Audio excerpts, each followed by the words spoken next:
Hello everyone, मैं जितेश पुरोहित आप सभी का स्वागत करता हूं फिर से एक नई वीडियो में। दोस्तों, आज की वीडियो में हम बात करेंगे मान सिंह से ही संबंधित। जहां से मैंने कल की वीडियो छोड़ी थी वहीं से मैं शुरुआत कर रहा हूं। अगर आप लोगों ने कल की वीडियो नहीं देखी तो एक बार उस वीडियो को जरूर देखें, ताकि आज की वीडियो में जो भी जानकारी मैं आप लोगों को बताने वाला हूं वो आपको और अच्छे से समझ में आ सके। कल की वीडियो की अगर मैं बात करूं तो कल हमने मान सिंह से संबंधित बेसिक जानकारी कवर कर ली थी, जिसमें हमने मान सिंह का जन्म पढ़ा था। कब हुआ था मान सिंह का जन्म? 1550 ईस्वी सन में। शायद आप लोगों ने कल की वीडियो देखी है, नहीं देखी तो डिस्क्रिप्शन में आपको कल की वीडियो की लिंक मिल जाएगी, वहां से उस वीडियो को जरूर देखें। मान सिंह का जन्म 1550 में होता है। 12 वर्ष की आयु में यह अकबर के दरबार में नियुक्त कर दिए जाते हैं, तथा उसी के साथ साथ मैंने आपको कल बताया था कि अकबर के द्वारा इन्हें एक उपाधि दी जाती है। कमेंट करके बता सकते हो कि अकबर के द्वारा मान सिंह को कौन सी उपाधि दी गई थी, तथा उसी के साथ साथ मान सिंह को कितनी मनसबदारी दी गई थी अकबर के द्वारा। ये सारे प्रश्न आपके कल की वीडियो में कवर हो जाएंगे। अगर आप लोगों ने वीडियो नहीं देखी तो उस वीडियो को जरूर देख लें। तथा उसी के साथ साथ हमने मान सिंह के अभियानों से संबंधित बात की थी। अभियान जिसमें हमने बंगाल का अभियान पढ़ा था, उसी के साथ साथ बिहार का अभियान पढ़ा था, फिर उड़ीसा का अभियान पढ़ा था, और उसी के साथ साथ हमने काबुल का अभियान तथा लाहौर का अभियान। ये 5 अभियान जो इंपॉर्टेंट हैं, जिनका नाम हमें याद रखना ज़रूरी होता है, क्योंकि ये जैसे के वैसे एग्जाम में पूछे जाते हैं। इसीलिए आपको कल की वीडियो देखना बहुत ज़रूरी है।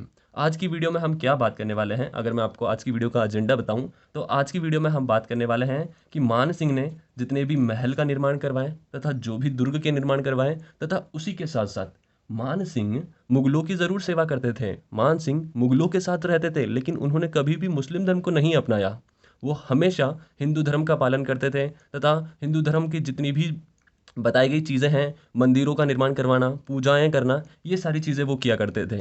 भले ही उन्होंने मुगलों की 50 से 55 वर्ष तक सेवा की, लेकिन कभी भी मुस्लिम धर्म को नहीं अपनाया। उन्होंने हमेशा हिंदू धर्म का ही पालन किया है, तथा अपने शासनकाल में उन्होंने बहुत से मंदिरों का निर्माण करवाया, तथा उसी के साथ साथ मथुरा में उन्होंने गोविंद देव जी का मंदिर भी निर्माण करवाया है। मेरा आप लोगों से प्रश्न है कि गोविंद देव जी का मंदिर जो राजस्थान जयपुर में बना है, इसका निर्माण किसने करवाया? मान सिंह तो मथुरा में करवाएंगे, लेकिन जयपुर वाले का निर्माण किसने किया है, ये आप लोग मुझे कमेंट करके बताओगे। फिर उसके बाद हम मान सिंह के और जहांगीर के संबंधों से संबंधित बात करेंगे। किससे संबंधित बात करेंगे? मान सिंह और जहांगीर के संबंध। अकबर के साथ मान सिंह के संबंध बहुत अच्छे थे। अकबर इन्हें अपना दत्तक पुत्र मानता था, लेकिन जहांगीर के साथ इनके संबंध बिल्कुल भी अच्छे नहीं थे। तो ये सारी चीज़ें मैं आज की वीडियो में आप लोगों को बताने वाला हूँ। आशा करता हूँ आप वीडियो को पूरा ध्यानपूर्वक देखोगे। अगर आप लोग चैनल पर नए हो तो चैनल को सब्सक्राइब जरूर करें, तथा पास बनी हुए बेल आइकन को प्रेस कर दें, ताकि जब भी वीडियो आए आप लोगों को नोटिफिकेशन मिलता रहे। अगर वीडियो आप लोगों को अच्छी लगती है तब आप इसे अपने दोस्तों में शेयर कर सकते हो, और आप लोग भी मेरे साथ नोट्स बना सकते हो। तो चलो वीडियो की शुरुआत करते हैं। आज हम मान सिंह से संबंधित पार्ट 2 पढ़ रहे हैं। पार्ट 1 मैंने अपलोड कर दिया है। पार्ट 2 में सबसे पहले बात करेंगे कि मान सिंह ने राजस्थान में, भारत में किन किन मंदिरों का निर्माण करवाया, किन किन महलों का निर्माण करवाया, तथा इनकी पत्नी कनकावती, उन्होंने भी एक मंदिर का निर्माण करवाया है। तो ये सारी चीज़ें हम आज की वीडियो में कवर करते चलेंगे। तो सबसे पहले मान सिंह के बारे में बात करते हैं। मान सिंह ने बेराट में पंचमहल का निर्माण करवाया। किसका निर्माण करवाया? बेराट में पंचमहल का निर्माण करवाया। उसी के बाद मान सिंह ने आमेर में शीश महल का निर्माण करवाया। किसका निर्माण करवाया? शीश महल का निर्माण करवाया। शीश महल से संबंधित और अगर मैं आप लोगों को बताऊं तो शीश महल के निर्माण कार्य मान सिंह के समय में प्रारंभ हो चुका था, लेकिन इसका कार्य पूर्ण सवाई जय सिंह के काल में हुआ था। किसके काल में हुआ था?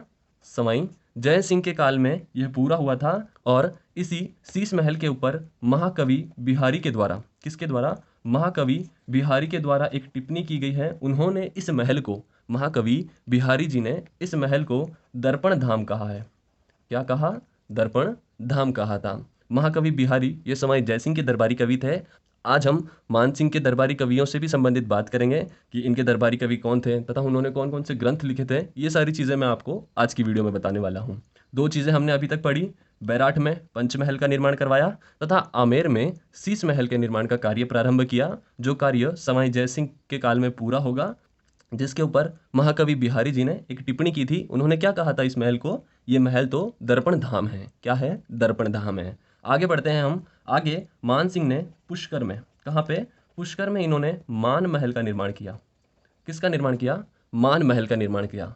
मान सिंह पुष्कर में रहकर बंगाल तथा आमेर की देखभाल किया करता था। मान सिंह को अकबर ने बंगाल का सूबेदार बनाया था, ये सारी चीज़ें थी। लेकिन बंगाल में मान सिंह की तबीयत अच्छी नहीं रहती थी, मान सिंह को वहाँ का मौसम सूट नहीं होता था। इसीलिए मान सिंह कहाँ आके रहने लग गया? मान सिंह रहने लग गया पुष्कर में आकर। पुष्कर में उन्होंने मान महल का निर्माण करवाया और पुष्कर में ही रहकर मान सिंह ने बंगाल और आमेर की देखभाल की थी।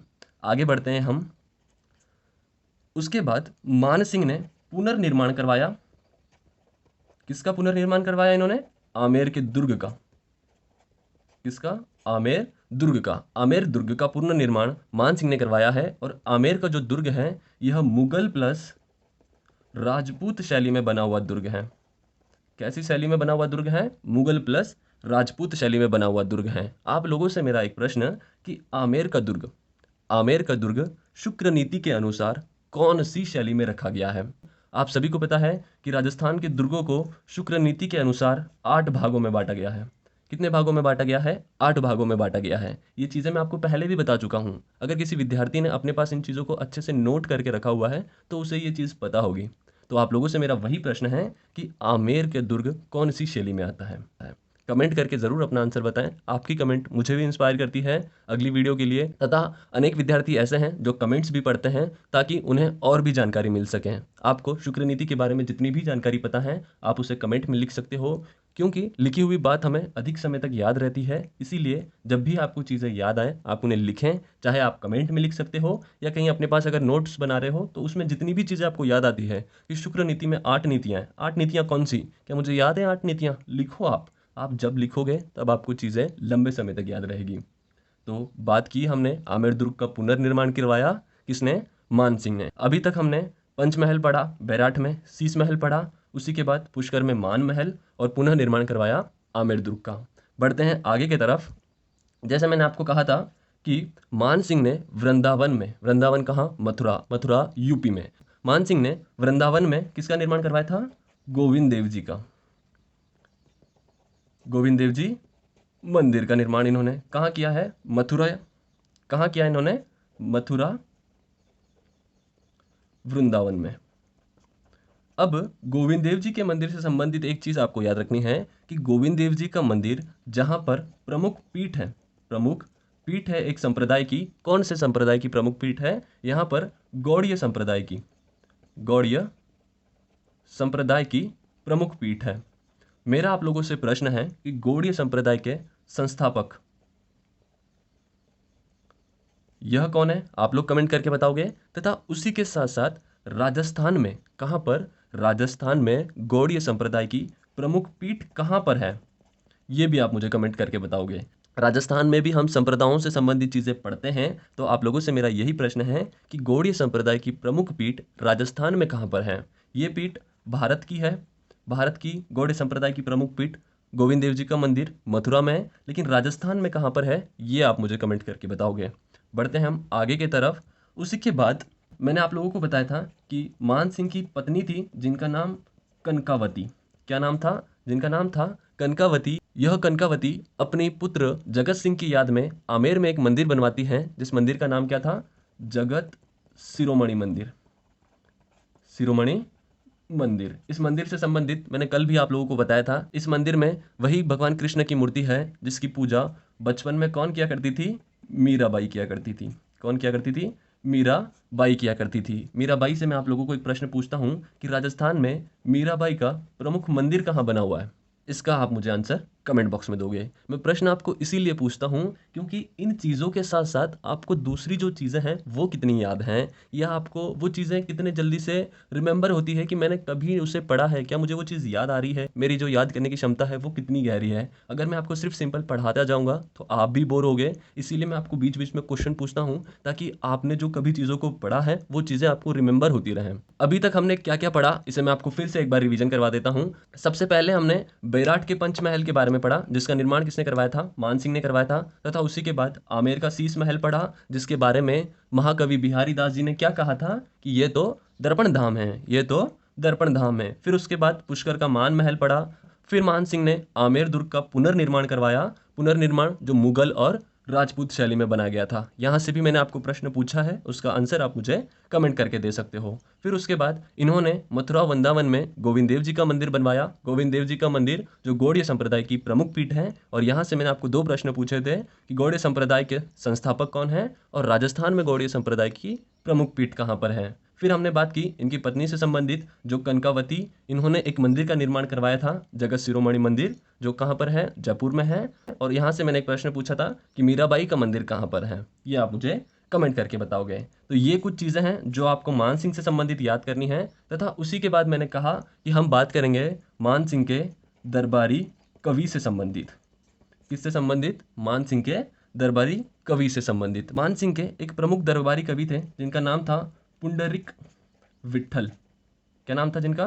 पुंडरीक विट्ठल। पुंडरीक विट्ठल से संबंधित आपको सिर्फ 3 ग्रंथ याद रखने हैं। इन्होंने 3 ग्रंथ लिखे, या यूं कह लो पुस्तकें लिखी, जो आपको नाम याद रखने हैं। पहला नाम, दूसरा नाम, तीसरा नाम। आप सोच रहे होंगे कि मैं ये क्या लिख रहा हूँ, तीनों नाम एक जैसे हैं? बिल्कुल सही, तीनों नाम एक जैसे हैं, बस इनके जो पीछे के नाम हैं वो अलग हैं। किस प्रकार से इन्हें याद रखोगे कि पुंडरीक विट्ठल के द्वारा 3 ग्रंथ लिखे गए, जिन तीनों ग्रंथ का नाम, पहला नाम राग मंजरी, दूसरा नाम रागमाला और तीसरा नाम राग चंद्रोदय। ये 3 ग्रंथ इनके द्वारा लिखे गए। कैसे? राग मंजरी, रागमाला, राग चंद्रोदय। है ना एक सिंपल सी ट्रिक, नाम लिख लो राग राग राग, फिर बस इन नामों को याद करो, मंजरी, माला, चंद्रोदय, मंजरी, माला, चंद्रोदय। मेरे साथ लिखोगे तो आपको चीज़ें अच्छी भी लगेगी और याद भी रहेगी। थोड़ा सा इंटरेस्ट भी आपका बिल्ड होगा जब आप चीज़ों को लिखोगे। तो मेरे साथ साथ लिखते चलो, जिस टेक्निक से मैं आप लोगों को बताता हूँ उस टेक्निक से भी याद करो। अगर आप चीज़ों को लिखोगे तो आप खुद की भी टेक्निक्स बना सकते हो। इसीलिए चीज़ों को आप पहले लिखिए, याद करिए, फिर आप खुद की ट्रिक के बारे में सोच सकते हो कि मैं इसे कैसे लंबे समय तक याद रखूं। जैसे मैंने कल आपको मान सिंह का शासनकाल बताया था कि 1589 से लेके 1614 तक। क्या ट्रिक थी? एक सिंपल सी ट्रिक। 15 के बाद क्या आता है? 16, और 15 से पहले क्या आता है? 14। फिर ऐसे ही मैंने भारमल का भी आपको शासनकाल याद करवाया था। याद है आपको भारमल का शासनकाल?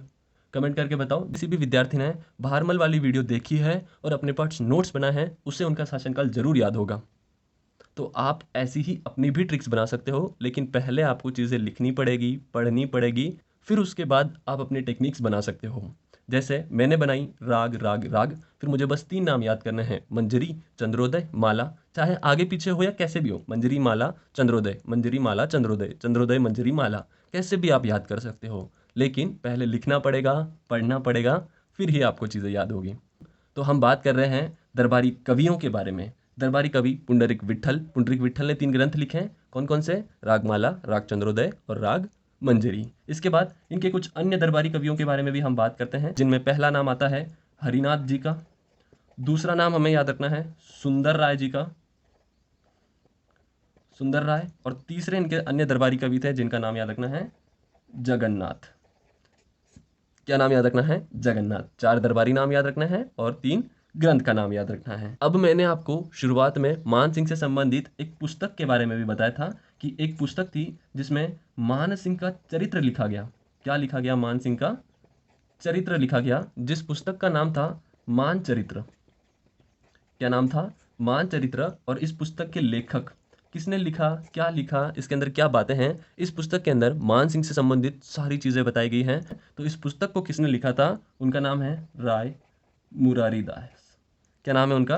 राय मुरारी दास। तो ये चीज़ें थी आपको याद रखनी है कि राय मुरारी दास जी ने मान सिंह का चरित्र लिखा था। 4 दरबारी कवि।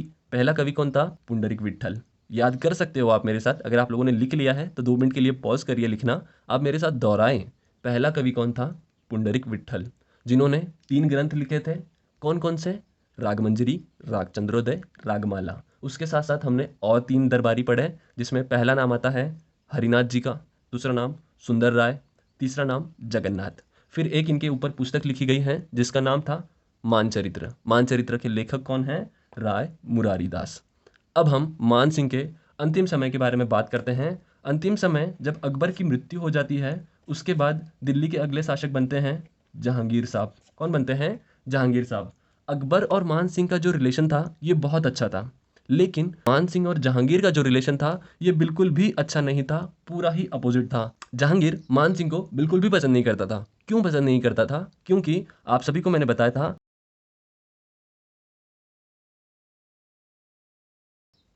बताया था जहांगीर का एक बेटा था जिसका क्या नाम था? खुसरो। और खुसरो जहांगीर का विद्रोह करेगा और इसी विद्रोह में मान सिंह जो है वो जहांगीर का साथ ना देते हुए खुसरो का साथ देते हैं। इसी कारण जहांगीर उन्हें बिल्कुल भी पसंद नहीं करता है और जहांगीर इन्हें दक्षिण के अभियान के लिए भेजता है। कहाँ भेजता है? दक्षिण के अभियान के लिए भेजता है, जहां पर एलिचपुरा गांव, कौन सा गांव? एलिचपुरा गांव जो महाराष्ट्र में पड़ता है, यहाँ पर इनकी मृत्यु 1614 ईस्वी सन में हो जाती है। कब होती है इनकी मृत्यु? 1614 ईस्वी सन में इनकी मृत्यु हो जाती है। तो ये थी आज की वीडियो आप लोगों को कैसी लगी आप कमेंट कर सकते हो। कुछ चीज़ें अगर आप लोगों ने सीखी है तो वो भी आप मुझे बताओ। अगर वीडियो में कुछ कमी है तो वो भी आप लोग मुझे बता सकते हो, ताकि मैं इन्हें अगली वीडियोज़ में सुधार सकूँ और मैं आप लोगों के लिए अच्छा प्रदर्शन कर सकूँ। तो मैं वीडियो यहीं समाप्त करता हूँ। जितने भी प्रश्न पूछे गए आप उनका कमेंट में आंसर जरूर करें, और अगली वीडियो के लिए आप चैनल को सब्सक्राइब कर सकते हो। पास बने हुए बेल आइकन को प्रेस कर दीजिए ताकि जब भी वीडियो है आप लोगों को नोटिफिकेशन मिलता रहे। वीडियो अगर अच्छी लगी तो इसे शेयर करना मत भूलें। इंतजार करें अगली वीडियो का। जब तक के लिए खुश रहें, पढ़ते रहें और मज़े करें।